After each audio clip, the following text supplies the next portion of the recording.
இன்றைக்கி முர்கீஸ் கிச்சனில் முட்டை மசாலா குழம்பு எப்படி வைக்கிறதுன்னு பார்க்கலாம். அதுக்கு மசாலாவுக்கு தேவையான பேஸ்ட்டை முதல்ல அரைச்சிடலாம்.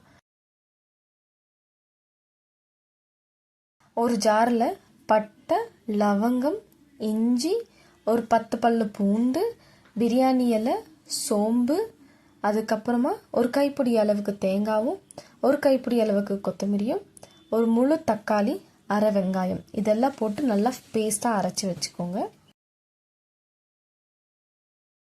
இப்போ கடாயில் எண்ணெய் காஞ்சதுமே கட் பண்ண வெங்காயம் சேர்த்து நல்லா பொன்னிறமாக வதக்கிக்கலாம்.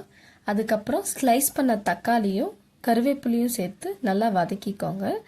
ஒரு அரை டீஸ்பூன் மஞ்சள்தூளும் 2 டீஸ்பூன் நாங்கள் ஹோம்மேட் சாம்பார் பொடியும் சேர்த்துட்டு இருக்கோம்.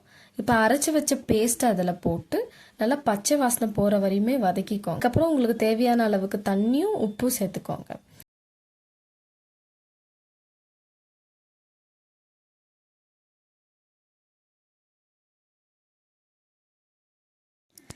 இப்போ முட்டை அதில் உடச்சி ஊற்றி சிம்மில் வச்சு 5 மினிட்ஸ் குக் பண்ணிங்கன்னா டெலிஷியஸான முட்டை மசாலா இஸ் ரெடி.